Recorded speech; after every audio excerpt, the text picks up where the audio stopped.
So folks, we're just going to ask for your patience for another minute while people join the webinar. We still see the numbers ticking up here, so please bear with us for a minute and we will get started very shortly.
So Chris, I see the numbers have kind of stabilized, so I think we should get started. Thanks, Rob.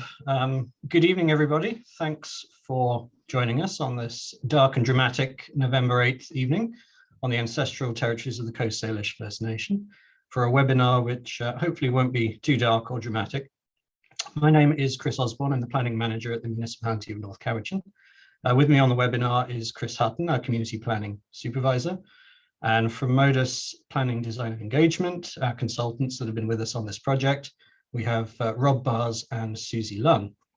So welcome, whether you're joining us live tonight or whether you're watching the recording of this, which will be placed on the website sometime later tonight or tomorrow. Needless to say, it is being recorded. So the purpose of this webinar is to introduce to you the first draft of our official community plan, or OCP as you'll hear us refer to it. We'll briefly explain what that is and how it's different from the zoning bylaw. We'll walk you through the main features of it and what they mean. And importantly, we'll be explaining how you can review the document and provide us your feedback on the plan. And then if there's any lingering questions at the end, we'll do our best to address those via the chat function. So tonight, it's not about debating the content of the plan or seeking the feedback right away. We've only published the draft on the website this afternoon.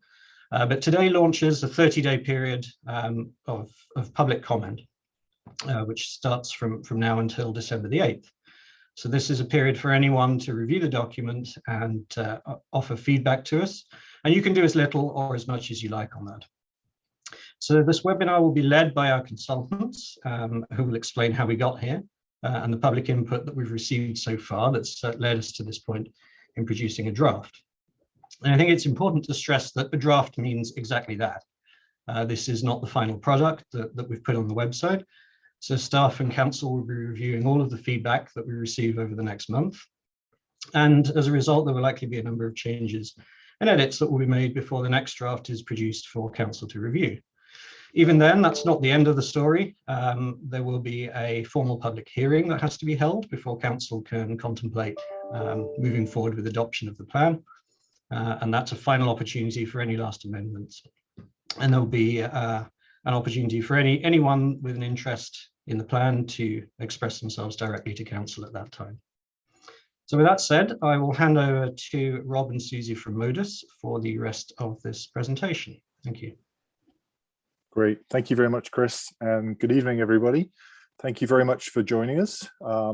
This feels like close to the end of a very long process. As you know, we've been doing almost all of this process through the period of the pandemic, and it's been a challenging process, but I think one where we've had a lot of participation through various public and stakeholder activities. And I want to say thank you to everybody who's attending tonight, but also everybody who's participated in this process before. We've had an amazing level of participation from the public, from various different stakeholder groups, and from an OCP committee, and also our community ambassadors. And the OCP Advisory Committee, chaired by Sandy McPherson, but with a lot of great participation in drafting the OCP. And of course, we've worked closely with staff on this process as well. So it's been multiple hands on deck. And what we're going to present to you tonight is the result, the draft OCP. So we're going to take you through the process that we used to get there, and also some of the key elements of the OCP itself. So let's go to the next slide, please.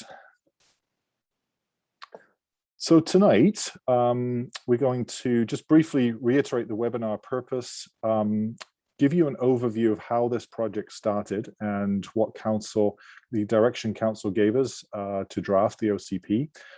Then Susie will take you through the key elements and structure of the draft OCP. And then finally, we'll give you a guide for how to provide your feedback through a survey or other means. And then finally, at the end of the night, we'll have an opportunity for you to ask any questions about that feedback process. As Chris Osborne just said, we're not really wanting to focus on the content of the OCP tonight, because that is the purpose of the engagement exercise and the survey. So this is really more just asking clarifying questions about how you provide your feedback and where we go from here. Okay, let's go to the next slide, please. So we are tonight on Zoom webinar. So that means that you can see us. We cannot see you, and you can't see each other. So this is more of a information out exercise where we are providing some information on which, and you can use that to base your feedback. There is, as I mentioned, at the end of the session, a Q&A. And when we get to that portion of the evening, you can use the Q&A button to write your questions. So that's down at the bottom of your screen. It just says Q&A. And if you click that, you'll get a dialog box like you see on the screen, where you're able to type in a question. So we will be able to see those questions, and we will try our best tonight to answer as many of them as we can. So please keep your questions short and to the point, and of course, use appropriate language, please. Next one, please. So tonight, we're here to provide some information to help you learn more about the OCP update process and the draft OCP, find out a little bit more about the principles and the goals and how they connect with objectives, policies, and the land use map and designations, which are the key elements of the OCP. And of course, to find out how to review and provide comment on the draft OCP. So that's the purpose of tonight. Next one, please.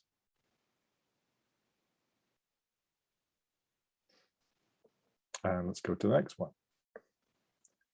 A little overview of the project itself. So this project started really with Council's strategic plan back in 2019, where they committed to rewrite the official community plan. And the community plan is over 10 years old now, the current community plan. So it really was time for a rewrite. And the OCP forms the basis for local area planning throughout the community as well. And the goal was to undertake very much a community-driven project. That was one of the key directions, that it was a community-driven project with a very large focus on strong engagement with the community and stakeholders. And the project to review and update the current OCP to better address local area planning, and also to modernize the OCP in the face of policy, demographic, environmental, and technological changes. So we've really tried to use some of the older OCP as a foundation, but really modernize it, improve it, and address some of the current issues that the community is facing. Next one, please. So what is an official community plan? Well, it's a document, a bylaw of the municipality that focuses on objectives and policies for planning and land use. So it's really a document that helps you plan and manage land use and development within the community. It contains a vision and goals and a set of values to guide municipal decision-making. So council and staff and others use this document as a guide to make important decisions within the community. So it's a policy document that guides those decisions. And it also provides direction for potential updates to other bylaws and strategies. So for instance, any changes to the zoning bylaw would be guided by the OCP, and this would be a separate process from this OCP update. So this OCP itself does not change the zoning of your land or within your community. There is a separate process that the municipality has to go through to change the zoning. But any changes to the zoning do have to be in concordance with this OCP. So the OCP is a guide that essentially guides other changes like zoning changes in the future. Next one, please. So we're at the end of a 4-phase process. So this process started back in the winter of 2019, phase 1 there, with some background work that staff did, basically planning for the project and thinking about the resources that were needed, and providing some background information and launching the project in terms of letting people know that it was happening. So Modus was brought on at the beginning of phase 2, and that was in the spring of 2020, and that phase lasted for about a year. There was a lot of work done, kind of planning for engagement. There was a gap analysis done on the current OCP, and there was a survey and other public involvement in the development of a vision and goals and principles. And there was a lot of work done around community character as well. So there was a number of engagement exercises around community character. So that ended in the spring of this year. And then since then, we have been working on a couple of key elements of the actual OCP itself. So the growth management piece, and there was a number of scenarios were developed for growth management, how essentially the community will grow in the future. And of course, the policy chapters were drafted. The actual document itself was drafted, which took a couple of months. So we're now here in phase 4, towards the end of the process.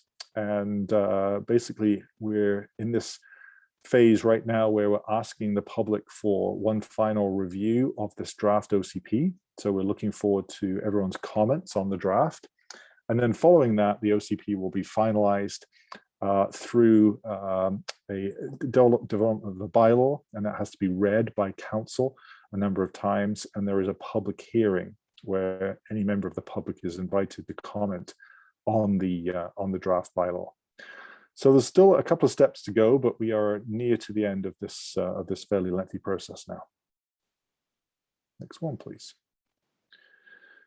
So just want to take you quickly through the engagement that we have done as part of the process. So in the phase 2, as I mentioned, we looked at vision, goals, and priorities. And so the vision and principles, and also the goals and objectives and policies in chapters 3 to 9 are informed by a survey that was done, a vision, goals, and priorities survey that was done in in last year. And that had a very good response. There was about 1,200 people responded to that survey. There was also a lot of feedback from staff and council on the gaps in the current OCP. So we went through a gap analysis, and council and staff commented on that. And then there was also feedback and input from the OCP Advisory Committee, as well as the community ambassadors who represent each community and council itself. Okay, next slide, please. And then the community character work that we did around community character and values. There were 2 community dialogues, which over 60 participants in those dialogues. There was a community character mapping and survey and a photo opportunity where people were invited to submit photographs that depicted the character of their community. And then we also got feedback and input from community ambassadors and from Council on Community Character as well. Next one, please. And then most recently, we had the community engagement around the growth scenarios. So for those of you who've seen these maps are fairly recognizable. So we developed 3 separate scenarios. And if you look closely, each one of these maps is slightly different. So the first one was called business as usual. That really depicted how the community would grow under kind of current policies. The second one was called focus growth because it really concentrated the predicted growth into 2 key areas of the municipality. And then the third one was called multi-center growth, where there was a concentration of growth, but in a number of different centers. So these were presented and some background and description of each one of the scenarios. And then there was an extensive survey, public survey done where people responded about what they liked and didn't like about each one of these scenarios. And as a result of that exercise, essentially scenario 2 was the preferred scenario, but we also took into account various comments and created what we called scenario 2+. So this essentially concentrated development within these high growth areas, which are in orange, and that includes University Village and Berkey's Corner, Crofton and parts of Crofton and Chemainus. But also, after a lengthy discussion with Council, Council added in part of Bell-McKinnon south of Herd Road into this scenario as well.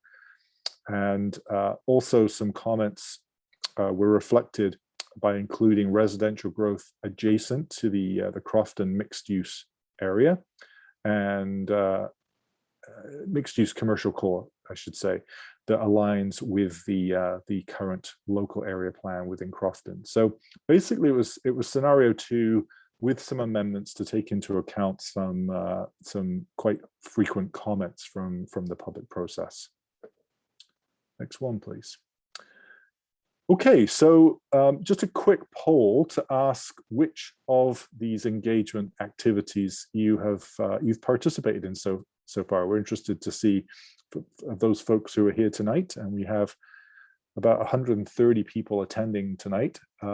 Which of those engagement activities have you participated in? So have you participated in the vision and goals process, in the community character process, and or the growth scenarios process? So you can choose 1 or 2 or 3 or none of those options. So you should be able to see that on your screens now. So if you could just click the boxes that apply to the activities that you have participated in so far.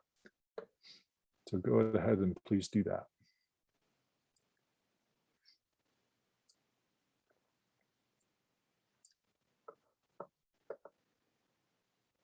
Serena, if you could let me know when we're close to 100 responses.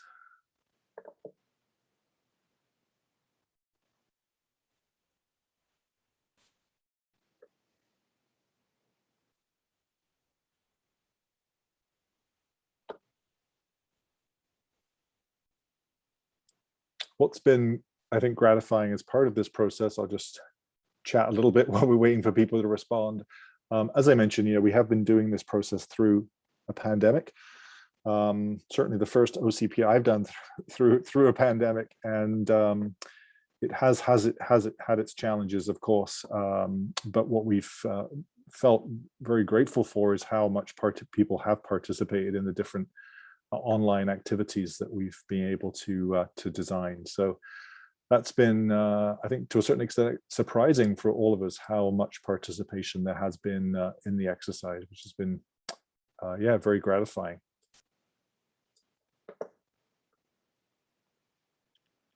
Okay, looks like we've got about 70 responses so far. Just encourage those of you who haven't responded, if you could just quickly click and submit your response.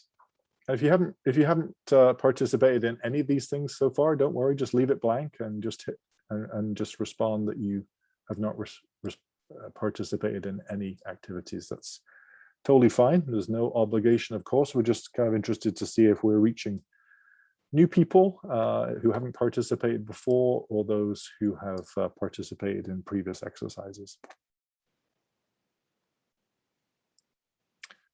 All right, so I think we're up above 70 now. Looks like we've kind of hit the plateau. So I'm going to ask Serena just to publish the results of that poll, please, Serena. Okay, so we have 56% of respondents have participated in the vision and goals, 47 participated in the community characters part of the exercise, and 71% in the growth scenarios piece. Okay, thanks, folks. Thanks for answering that. Of course, we heard from 72 of you, not all of you, but that gives us a good idea anyway. So lots of people who've participated in previous exercises. So thank you for that.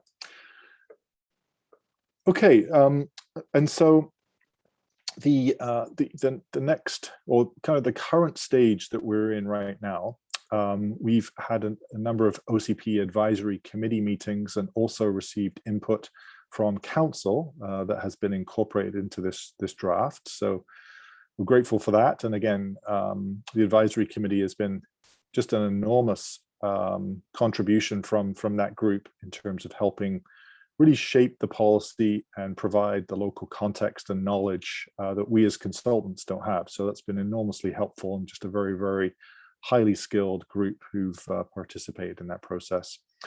So we have the webinar tonight, and we are going to obviously invite comments on the draft OCP following the webinar. So the process will be open until December the 8th for you to comment on the draft OCP.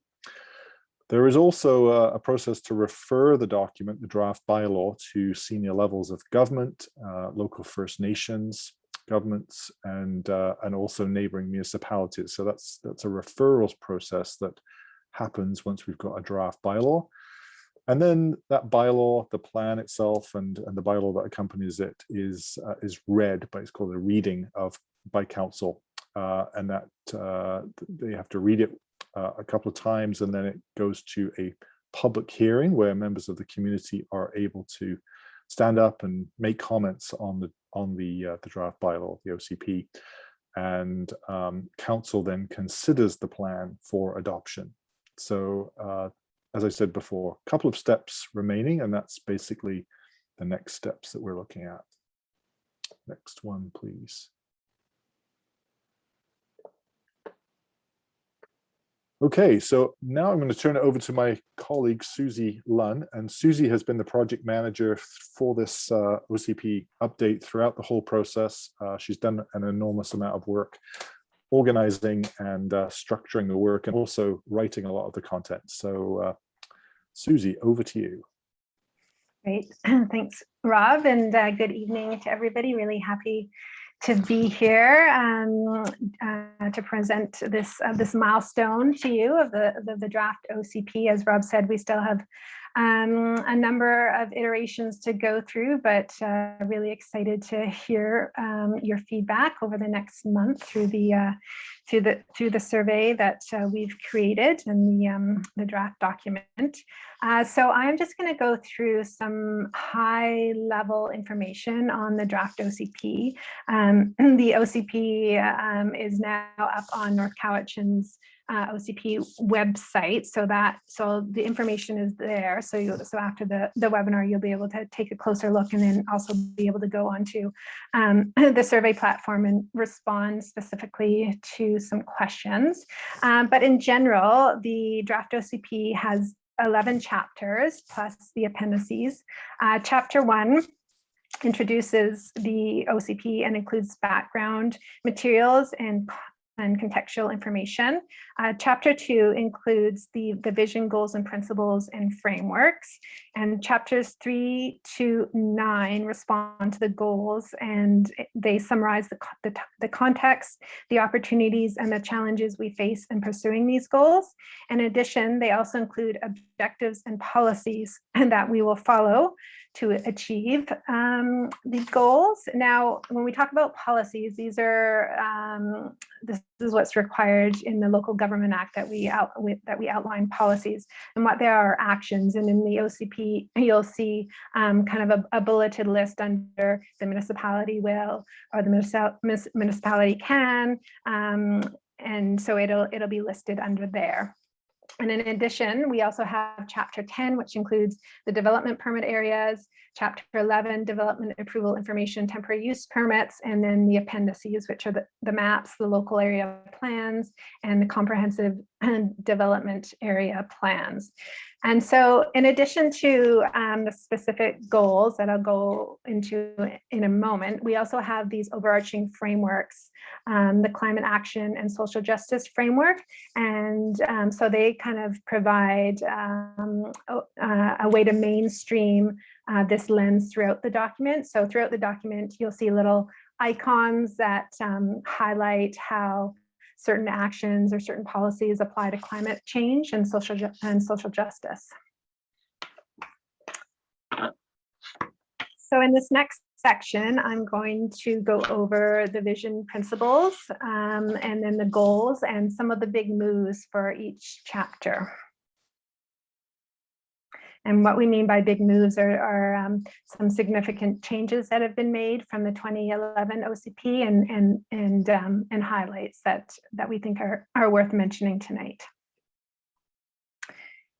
So in terms of the big moves for Chapter 1, as I said, Chapter 1 includes some information around context, kind of the overview of the plan, population projection information. But one of the big moves that I wanted to highlight tonight is the fact that we're including a section on reconciliation and a way to acknowledge that North Cowichan sits on the unceded territories of the 6 local First Nations, and we wanted to outline our commitments to reconciliation.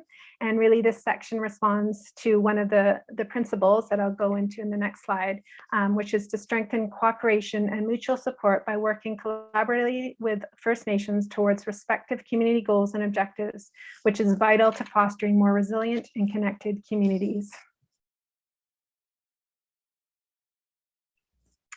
In terms of Chapter 2, one of the big moves is actually creating a vision statement. The 2011 OCP did not have a vision statement. So this vision statement came directly from the input that we received in the first phase of the engagement that Rob spoke to around the vision, principles, and values and priorities. So we gathered that information, and then we crafted the statement, and we got input from council and from the OCP advisory committee, and have set out this vision, which will really be the foundation for the rest of the document, kind of the guiding plan for the next 20 years. So the vision is North Cowichan's unique communities are set in spectacular natural environments defined by forests, rivers, lakes, coastline, and farmland. As a steward and leader of environmental and social well-being, we will prioritize the conservation of our natural areas, provide supports for a thriving local economy, and foster resilient, welcoming, and inclusive communities. Our decisions and relationships will be collaborative, transparent, and demonstrate resilience in the face of future challenges and opportunities. And in addition, in Chapter 2, there's also a series of principles, and I've only included kind of the headings for each of these principles, but if you look in the document, you can find the full text for each of these principles. So the ones on this slide are regeneration and interdependence, economic opportunity, healthy and safe communities, and community engagement.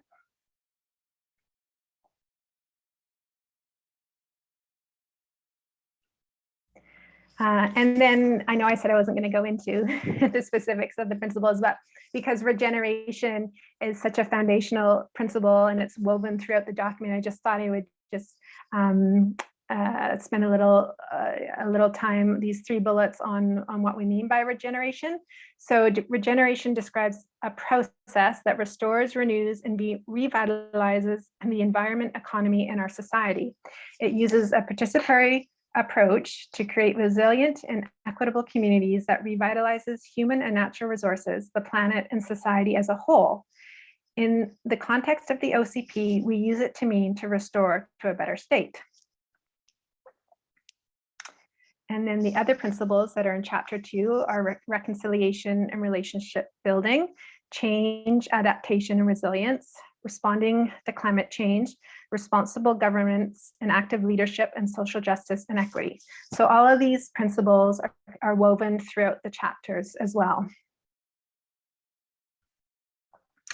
Another big move in chapter 2 is this climate action and social justice framework, which is what I had alluded to earlier. So we use this model, the graphic on your left, which is known as the donut model, because it's obviously the shape of a donut. And really what it does, it kind of shows the social foundation, which is in the middle of the circle, with water, food, health, income and work, etc. And so that provides for our necessities of life. And then the text on the very outside is the ecological ceiling. So that's like air pollution and climate change. It's really what we need for life on Earth to continue. And then within those two boundaries is what we call the safe and just space for humanity. So this is where we wanted to kind of center the OCP in terms of creating a safe and just space for North Cowichan residents to thrive. So then we took that model and kind of broke it down further, and we talked more specifically in chapter 2 around the climate action framework and then the social justice and equity framework. So we wanted to prioritize climate action by reducing energy consumption and emissions and adapting to climate change, which is one of our goals. And we also want to ensure that municipal decisions are made within the lens of the climate emergency, one of our principles. And then in terms of social justice, the principle is that we acknowledge the challenges and disadvantages faced by people living on the margins of society and act against chronic inequities in the system. Now I'm going to get into some of the goals. So as I said in the earlier slide, we have the goals, and each goal relates to a chapter. So this goal is related to growth management, which is chapter 3. And the goal, again, these goals came out of the first community engagement phase we did on vision, goals, and priorities. And so the first goal is to focus growth and development in established centers to strengthen our communities while maintaining individual character. Livable, compact communities will preserve natural and rural areas and encourage climate-friendly and active ways to move around. Land development will occur in a low-impact, site-adaptive manner, integrating natural features and ecological systems. So for chapter 3, some of the big moves that we've created are to update the urban containment boundary. So the urban containment boundary is a line that planners draw on the map to show the difference between more urban developed areas versus the rural natural areas. So North Cowichan, the 2011 OCP, there was urban containment boundaries around the south end, Crofton and Chemainus. So we've updated that, and we've shrunk that based on what we heard in the growth scenarios community engagement phase. Building on what we heard in the growth scenarios phase, we identified 5 growth centers where the majority of new housing units will be located to create denser, more compact and walkable communities. We also have created a new land use map and new land and water use designations. The 2011 OCP had some designations, but we've built on those and provided more detail.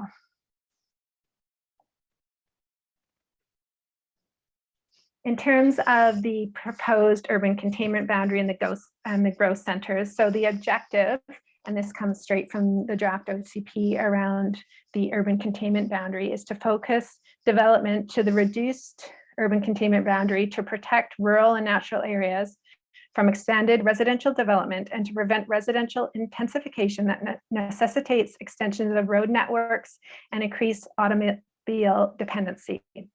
And then the objectives for the growth centers is to manage growth and designate a variety of land and water uses in a way that strengthens our community, maintains individual character, and preserves natural and rural areas and fosters climate-friendly and active ways to move around. So in terms of the 5 identified growth centers, and again, this was kind of based on the growth scenario outcome, the scenario 2++. So the housing growth, mainly in the form of multifamily housing, like townhomes or apartments, would be in University Village, in Berkey's Corner, Crofton, Chemainus, and Balmackinnon. So on the land use map, we've identified certain areas quite close to the core of each of these areas where we see the bulk of the new housing units being located. In terms of the water and the land use designations, this is from the land use map and includes the proposed new designations. So in terms of the designations that we see that will be in the village core, or sorry, in the growth centers or in the village centers, and I'll go to the land use map next, but within those growth centers, for example, in Chemainus, you would find village core and village residential designations. And so village core is what you would find in terms of like the mixed use commercial. So there would be some retail where people could walk up and down the street and go in and do their shopping to retail area. And then above that, there could be some housing units or offices, medical services, that sort of thing. And then rating out from that village core, you would have village residential. So you would see things like triplexes and duplexes and townhomes, maybe some low-rise apartment. And then radiating even further out would be the neighborhood designation. So this is mainly residential, although there could be kind of a small pocket of commercial, where people could get a coffee or get a liter of milk.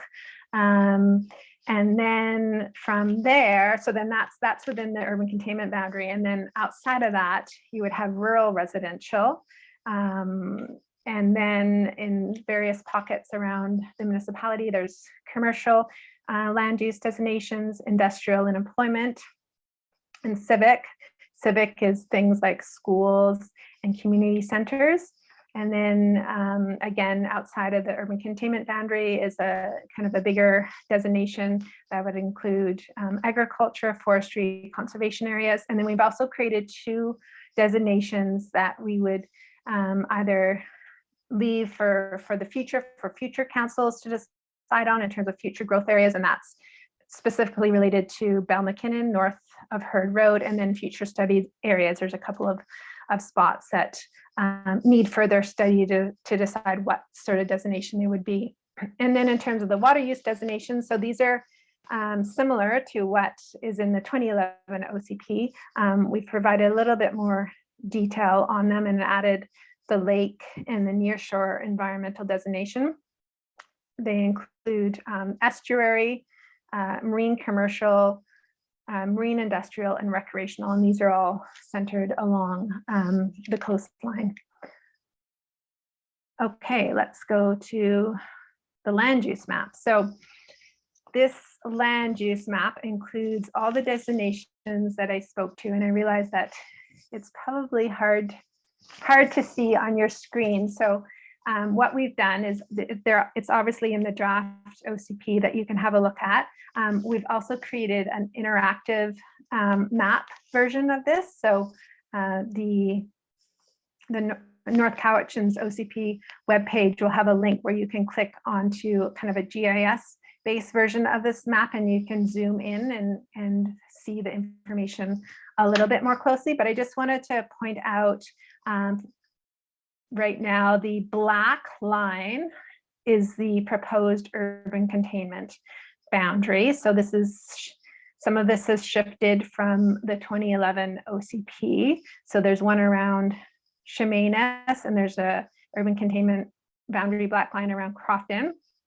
And then, for example, within Chemainus, we have a village core designation, village residential, and then we've got some neighborhood, the lighter blue, there's some industrial in there.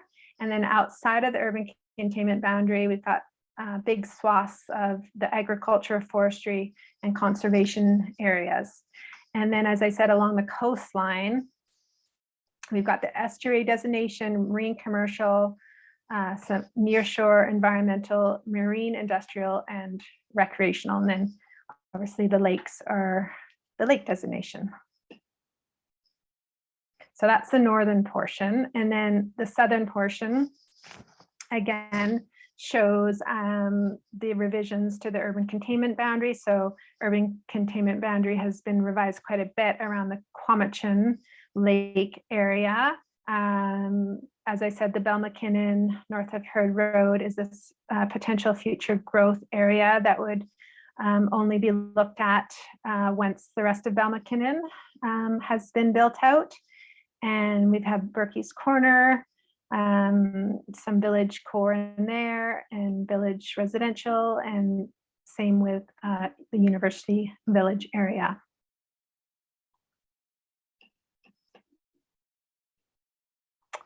And so this is the interactive map version. So this is just a bit of an instruction slide on how to use it. So if you click on that link, you can either click on the growth and land use map, which is what I was just showing you. You could go to the agriculture and forestry, then environmentally sensitive areas, water source protection, slopes and scenic roads, water service areas, natural hazard, and sewer service areas.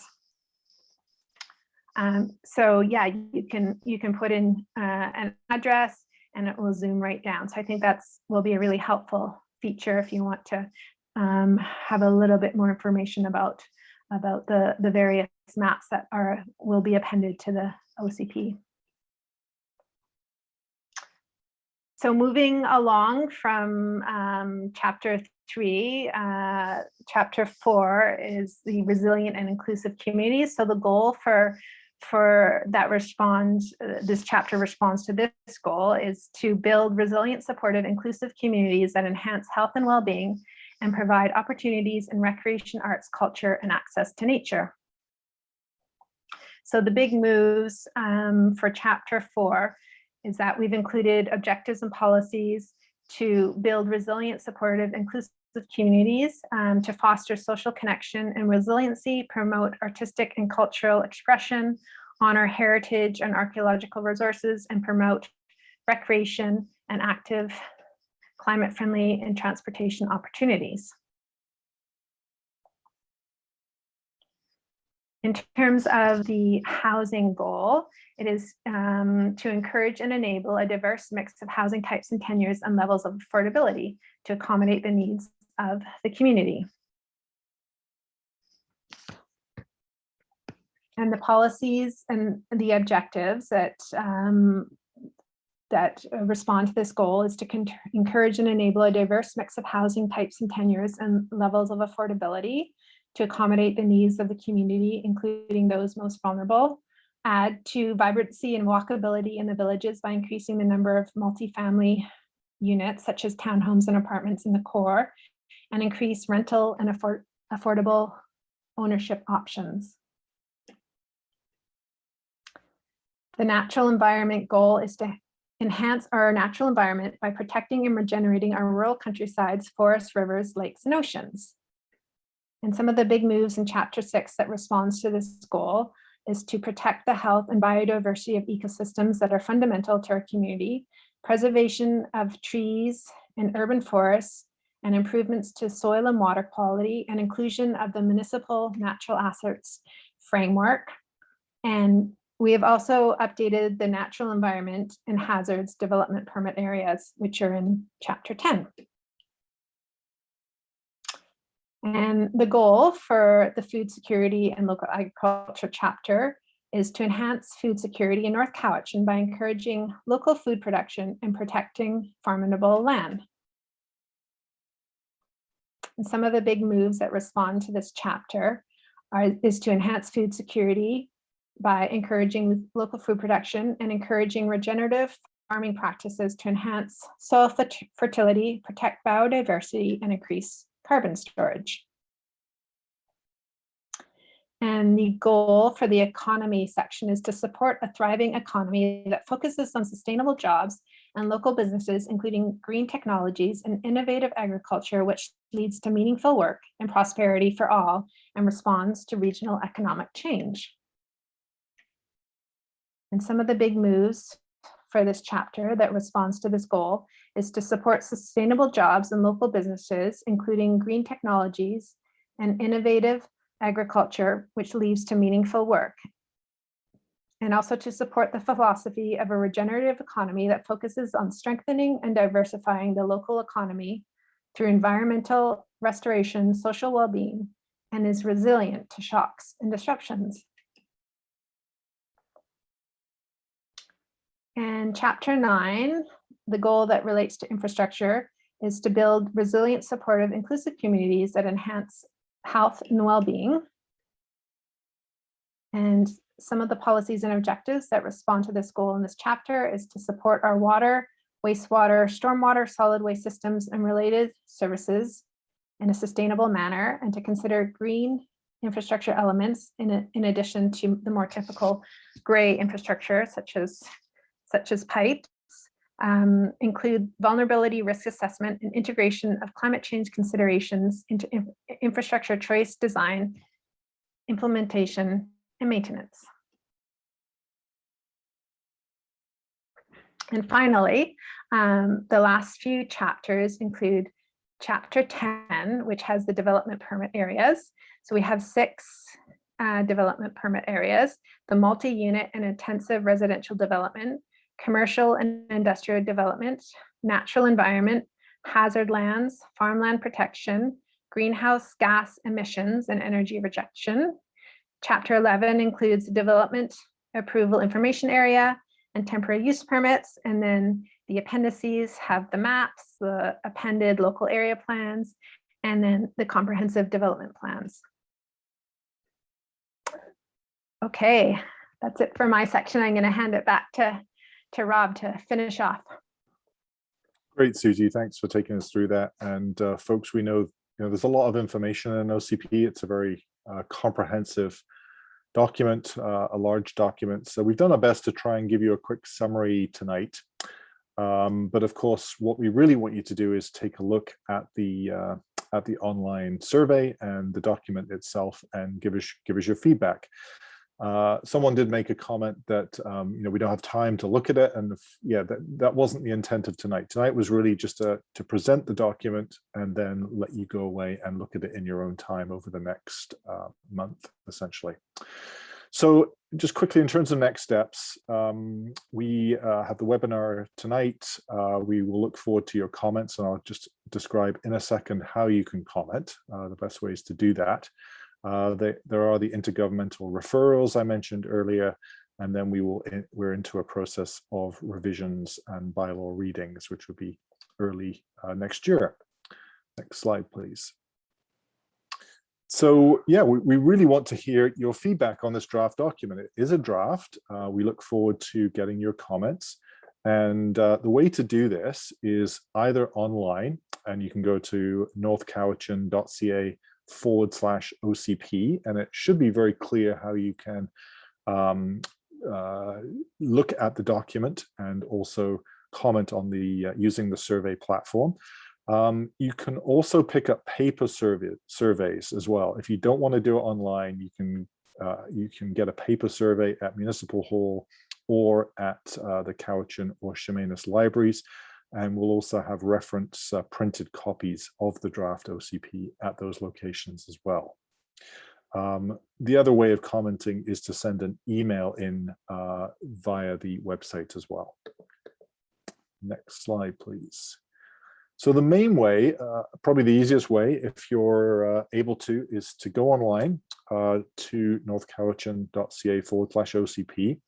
And at that location, you will be able to press a button that says review and comment on the draft OCP. And so when you do that, it'll bring up a platform that is called Conveo, and it will allow you to provide comments on the draft. So you can start that little avatar of a person is just to tell us a very small amount about yourself. It is anonymous, but we are interested in seeing if we're covering all the different age groups and where people live, so we can just track, where people are, which community they live in, and hopefully we're covering the full range of age demographics.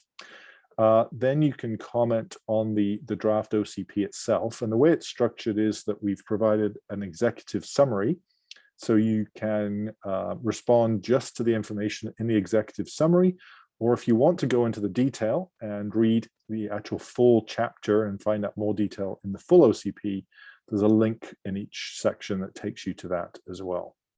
So it's kind of up to you whether you want to just do this at a high level or whether you want to go into the details and read the actual full content of the OCP. And then there is also the ability to comment on the draft appendices as well. That's the third button in the list there. So that's what it looks like. When you kind of click respond to the draft OCP, it will give you a little bit of instruction like this, and it will tell you how specifically you can comment. And as you see with the drop-down menu there, you can either comment on the executive summary, which takes you through a summary of the whole document, or you can click on the individual chapters and go right there. And if you look at that little bubble on the left-hand side, the blue bubble, little call out with 3 dots in it, that's how you provide your comments. So you click on that blue bubble and it will open up a little survey form, which allows you to type in your comments and provide some multiple feedback responses. So this is an example of one here. So this is feedback on the vision and principles. So it says, do you support the vision and principles? And you can say yes, completely or mostly or unsure, somewhat or not at all. So choose one of those. And then you can tell us why you've selected that response and leave us any other comments on that section as well. And then you click the little checkbox that says you're not a robot. That's just to make sure we don't get spammed, and then submit. And so you do that on each section of the OCP that you'd like to respond to. Okay, so the deadline is December the 8th for responding. So you've got about a month, essentially, exactly a month, actually. So we really hope you will respond. If you could let people know that that they can respond as well, let your family and friends know, colleagues maybe. There is the website address again. And if you want to send an email, you can send it to communityplanning@northcowichan.ca. Okay, so that is it for tonight in terms of the presentation. We are now open for questions about that feedback process or about general questions on the OCP. We have a number already, and I know Chris, the two Chris's, the planners from North Cowichan, have been typing various answers. So you should be able to see those answers as well as the questions, but we have a number of open questions as well. I do want to just address some of them that were raised that hopefully are helpful to start with. So a couple of people have asked, who's Modus? And so we are a planning and public engagement and urban design, community design company based in Vancouver. We were hired by the Municipality of North Cowichan to help with the public engagement process and also with drafting the document as well. So we've been helping throughout phases 2, 3, and 4 working closely with staff and the OCP Advisory Committee. Okay, and I am now just going to take a break from the questions while I go downstairs and someone else, yeah, okay. So if someone else could just take over, Susie, just for a second while I just move locations. Sure. Thanks, Rob. So what we've been doing in the Q&A box when people have been asking questions, we've either been answering them on just providing a written response, and then those that have been answered, and then we dismiss. So I'm just going to go through and see if there's any outstanding ones, and Chris Hutton and Chris Osborne, feel free to jump in. But really for tonight, we didn't want to get into too much of the content. We just wanted to be able to provide a bit of clarifying information on the process or the procedure moving forward. It's really better if we can have your more detailed comments right in either the online survey, or if you want to respond in the paper survey, that's fine too. So there's a question about anonymous participants. I'm not sure. I guess people can just sign in without having their name up. So I'm not quite sure why that happens, but it's just a function of Zoom. Looking through any other questions that might be appropriate to answer live, others we can just respond to written. There was a question about the public hearing, I think whether it was actually going to be in person or whether it would be electronic, and I guess that really kind of depends on where we're at with COVID. I believe up until now, most public hearings during COVID have been electronic, but fingers crossed we can move to kind of the in-person, face-to-face style of public hearing.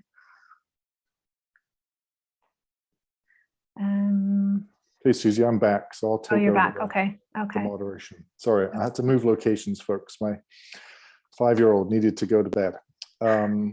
Such is the way of working from home, right? I also just wanted to say, sorry about the poll where you could not answer none of the above. So we should have had a none of the above. So I think a lot of people were trying to answer none of the above when we were answered, which is why we only got 70 responses. So I think there's a couple of questions about the Kingsview area and the fact that part of that is no longer within the OCP boundary. And how are we going to deal with the Kingsview and Stonehill area? Is that possible for one of the Chris's to respond to that and just explain how that works and how those CD areas will be handled going forward? I could probably answer that, Rob. There's Chris Hutton. I've been working at North Cowichan for about 5 years. The Stonehill area in particular, both the Stonehill area and the Kingsview area either are or have been in phase development agreements, which are sort of contracts that lock in development rights over a period of time. The question around growth in the Cowichan area was asked through this process, and acknowledging that the Stonehill development has not substantially advanced in the 10 years that it's been on the books and actually expired this past July, led us to propose this draft that we would not continue to keep that in the urban containment boundary. As for the Kingsview, it is a very large long-term development, and that also in responding to the direction that we heard from the community to have less growth in the Cowichan area, we elected to present this draft showing the what I'll generally call the land south of Kingsview Neville Lane as not being in that area. So now that is a bit misleading, and it goes back to kind of how OCPs work in that they designate the expected use of land. So in this case, that phase development agreement remains on all of that land, but it does have an expiry date as well that is inside of this 20-year vision for the official community plan. By removing a part of it, that development may continue until the end of that agreement. But at that time, council may look at this OCP direction and determine that it's not going to renew that agreement if this were to proceed in this manner. Okay, thanks, Chris. I just want to respond to someone's point that they said, for such an important document, it does not seem plausible that there is no public input with a public hearing. But I just want to reiterate that there will be a public hearing that will be part of the process, that will be in front of council, and anyone will be able to attend that public hearing and make comments on the draft bylaw once the OCP is finalized. So there will be a public hearing, and there has been considerable public input into the process to date. Okay, so we dealt with that one. So there's a couple of questions about why there's so much land here. Why aren't we using more land? And does reducing the urban containment boundary increase the cost of housing? And I think to that we would say, yes, there is a lot of land, but a lot of that land is highly valued for other reasons. And we've heard that throughout this process. So it's highly valued for farmland. So much of it is in the agricultural land reserve, and therefore can't really be used for other purposes. There's also a lot of land that is environmentally sensitive or environmentally productive, and there's been a lot of values expressed around preserving those ecological values, including the municipal forest. So the overall strategy really has been to concentrate growth and try to provide additional housing in the form of a diversity of housing forms. So yes, some single family going forward, but also trying to diversify housing forms into townhouses, duplexes, some apartments to get some affordable housing into the community, and also create communities that are more walkable and take up a smaller footprint. So that has been the overall strategy, and was the strategy that was most supported through the growth scenarios work that we did. Some people have commented, how can you base that on only 900 responses? And actually 900 responses is a very, very good number in a relatively small community. We work on a number of OCPs throughout the province, and to get 900 responses is actually quite unusual for a smaller community like this. So we consider that a very, very good response, even though it's not, the majority of people within the community, but it does represent those who obviously chose to respond, and that is a good, healthy number, a good cross section of the community. There's a question: why would we not use the existing services along Maple Bay Road, sewer and water to develop? I thought the infill was the most efficient way to develop and the least strain on the environment. And again, there will be development along that corridor. There will be continued development, as Chris mentioned. But there were all additional values that were taken into consideration along that corridor also, wanting to really concentrate the majority of growth around existing centers and services where people have access to daily needs, or there are additional jobs and services within those areas. So it was kind of a balance there, where the Maple Bay corridor doesn't have a lot of services right now, and so not wanting to add a lot more growth within that area. Okay, I'm just looking at other questions here.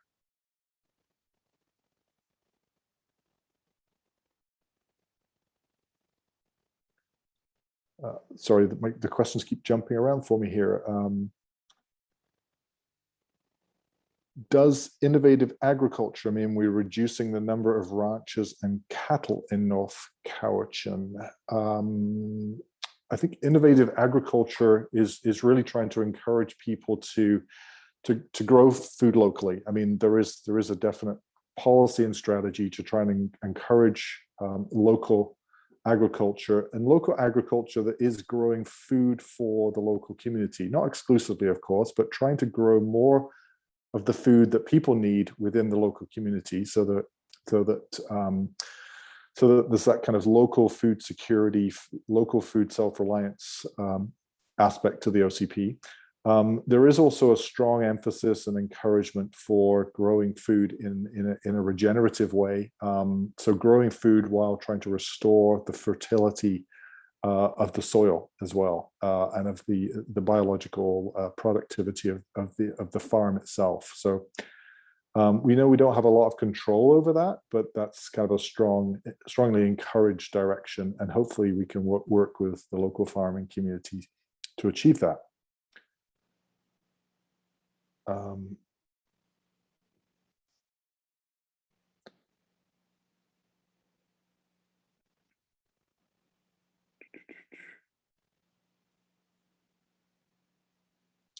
There's a question about greenhouse gas emission reduction targets, and Susie, maybe you could just comment on how the OCP addresses climate change and whether there is greenhouse gas reduction targets embedded within the document. Yeah, they are. They're in chapter 2. Chapter 2 includes some information on North Cowichan climate action and energy plan, and it includes the reduction targets, and also throughout the document in the various other chapters, it includes specific policies that relate to climate change action. For example, in the transportation section of the plan, in the communities chapter, we talk about encouraging active transportation to get people out of their cars and reducing transportation related emissions. And then also in chapter 10, we have a development permit area on greenhouse gas emissions and energy reduction as well. So there's certain requirements for development that will happen in the municipality to meet various targets. Thank you. There's a question about walkable ? You realize this is a rural area. Yes, we recognize this is a rural area, but it does have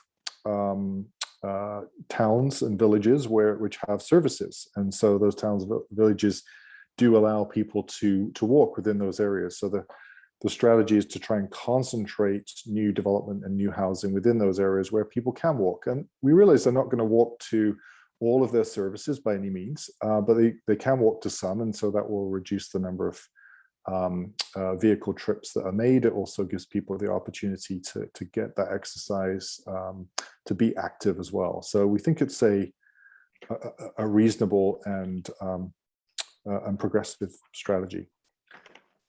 There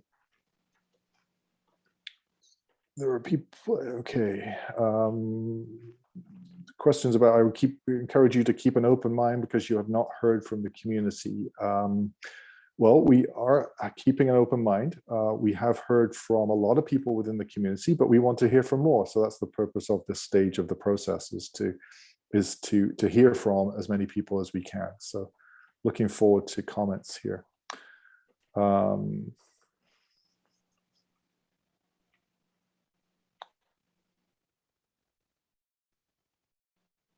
Okay, what else have we got here?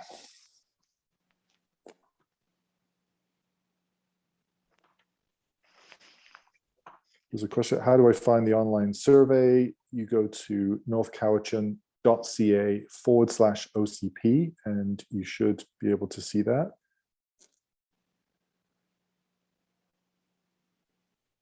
Okay, question about why is the water use designation in Maple Bay different on the north side than the south side? And what does this mean in relation to private water leases and recreational docks and floats? Chris Hutton, are you able to, or Chris Osborne, are you able to talk about the different water use designations in the Maple Bay area? I can speak highly to it in terms of what it means for private moorage. nearshore environmental designation has been expanded in the Bird's Eye Cove area outside of the commercial area at the Marina Aerodrome area. This is partly recognizing the sensitivity of that area. With regards to the private moorage, one thing that we are noting is that there's basically a ban on new moorage put in place by the province at this point for a review. So in part, this may have to be revisited in about, I think that suspension of license issuance is going for 2 years or 3 years. I can't recall off the top of my head, but so that will impact moorage pretty much along the entire coast. Okay, that's great. Thank you. Someone said there has been a housing crisis in BC for well over a decade. We desperately need a different approach to municipal governance valley-wide and without delay, so the top priorities don't get lost in the shuffle.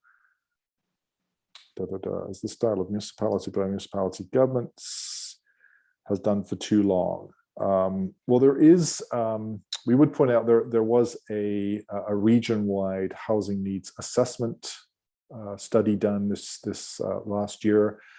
So the region did cooperate to do that study and look at housing on a regional basis, as well as for the individual municipalities and electoral areas. So I think there is some work going on that is regional in nature, but we definitely take your point, anonymous attendee, that there is a very important focus on housing and housing diversity and housing affordability is required.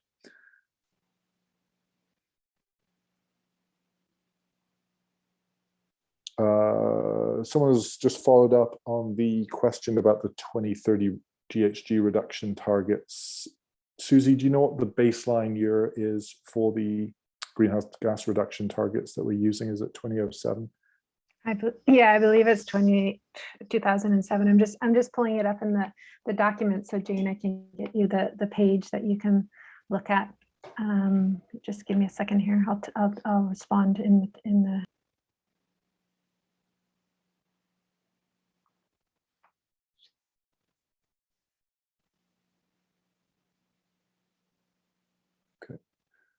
And of course, this process was done at the same time as the CAPE Community Action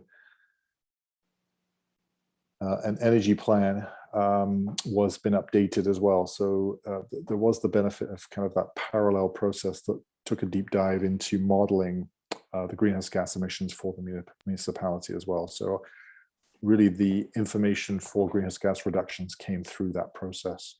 And I did find it, Jane. It's under chapter 2, under goals, page 21.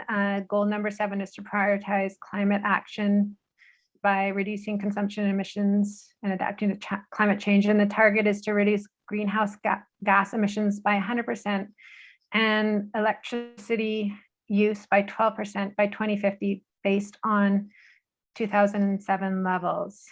So that's under the goals section. And then if you keep scrolling down to the frameworks section on climate action framework on page 26, it provides, as Rob says, a little bit more detail about the climate action and energy plan, North Cowichan's climate action commitments, and some of the high level strategy areas that were outlined in the plan, including transition to electric vehicles, corporate leadership and lowering emissions, support of ecosystem and carbon sequestration, and then making buildings more energy efficient and lowering waste.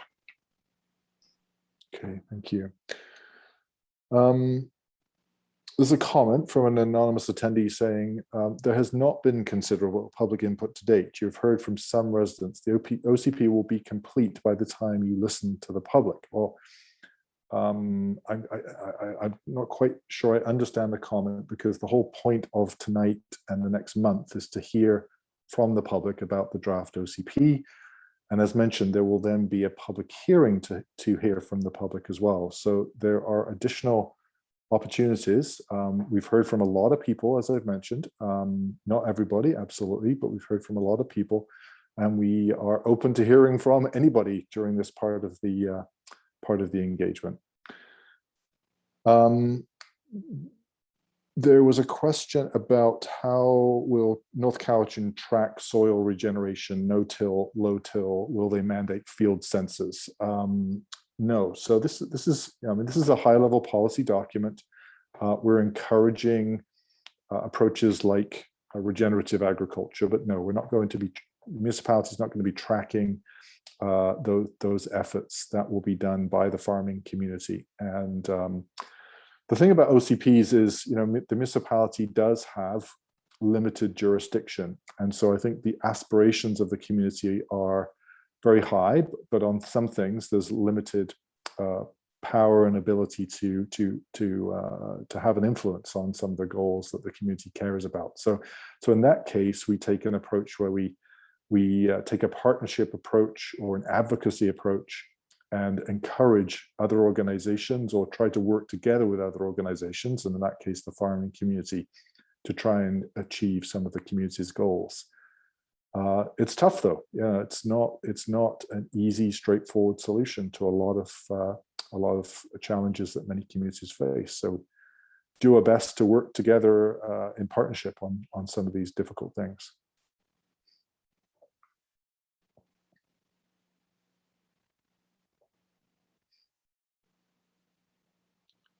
Okay, what else do we have here?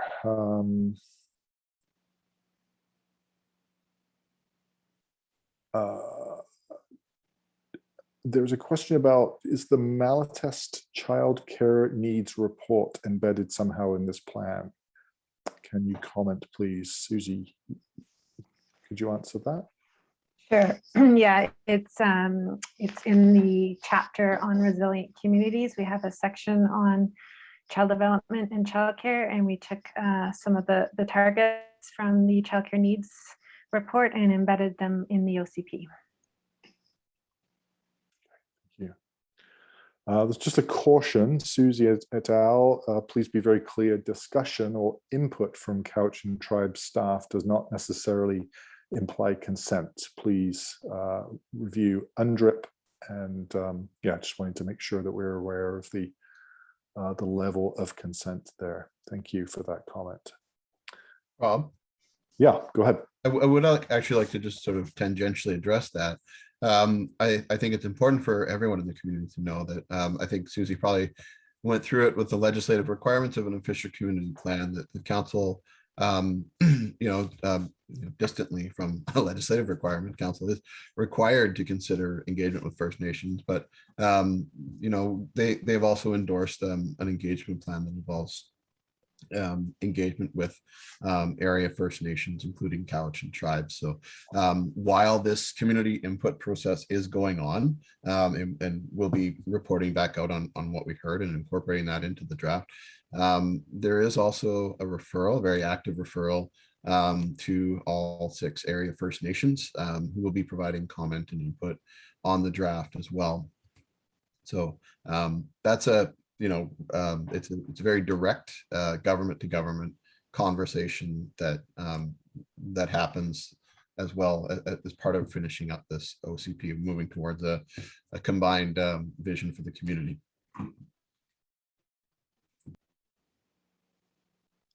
Thanks, Chris. Okay, question. Once the OCP is in place, does it stop any other possible development to happen in other areas of North Cowichan? So the point of the OCP and the land use plan and designations is to guide future growth. That doesn't mean, though, that it changes existing zoning. So there is existing zoning throughout the municipality that allows growth in different areas. And so just because we change the OCP doesn't necessarily mean that the zoning changes. So it might result in zoning changes going forward, but there are existing entitlements, essentially zoning entitlements, that are in place. so people can build today according to those zoning entitlements, according to the zoning bylaw. So it's really trying to guide future growth, future changes. It's a question about the municipal forest review that's ongoing. And I believe there is a parallel engagement process, and maybe one of the Chris's can talk, just let us know about, is there currently a community process around the municipal forest review that is happening as well? Thanks, Rob. Yes, there is. Currently, there's a group dedicated to looking at that issue. What we didn't want to do with this OCP is preempt the outcome of that process. So the wording about the municipal forest reserve is quite neutral in the OCP. It may or may not be changed following the dedicated process, depending on what direction comes out of that. Great, thank you, Chris.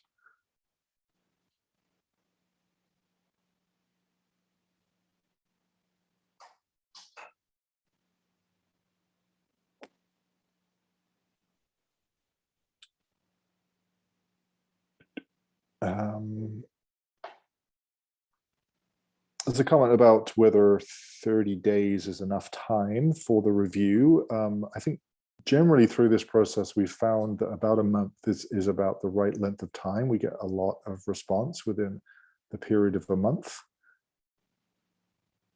And yeah, I mean, there have been a couple of comments about, the OCP has been rushed, but this process has been going on for, I think, 2 years now. Almost 2 years. This is actually maybe even longer. This is quite a lengthy and quite a lengthy process that I think we feel has been given plenty of time during for people to engage. So of course, people are entitled to their opinion, but it has been longer than most OCP processes that I've experienced.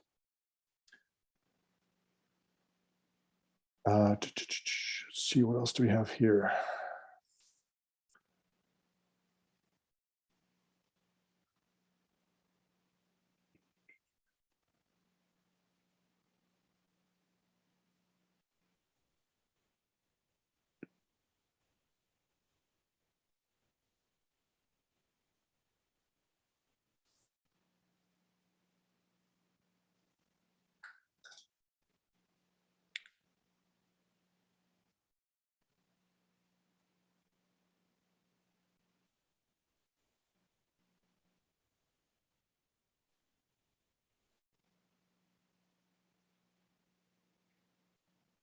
Sorry, just looking through the questions here.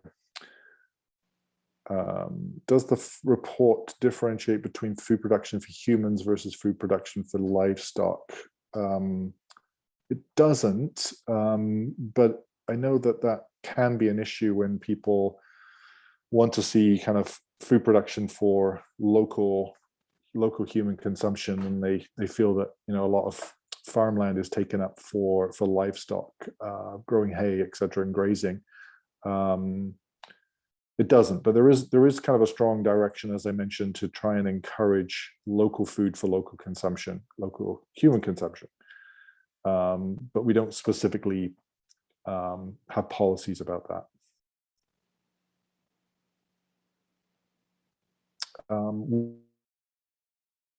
We'll develop away from existing services with a change in the urban containment boundary. From existing servicing, I should say, so water and sewer. Is that something that Chris Hutton can just talk to quickly? You've kind of talked to it a couple of times already, I think, but that's a more general question there. Sorry, can you word the question again? You kind of wonked out on us there, Rob. Okay, sorry. So will this OCP move development away from existing servicing with a change in the UCB?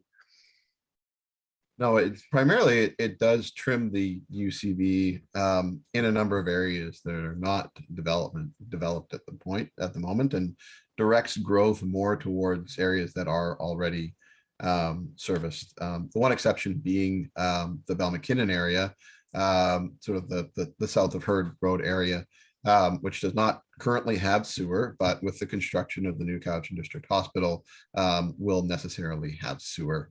And so that is essentially looking again at that 20-year vision of the OCP, understanding that servicing will be there.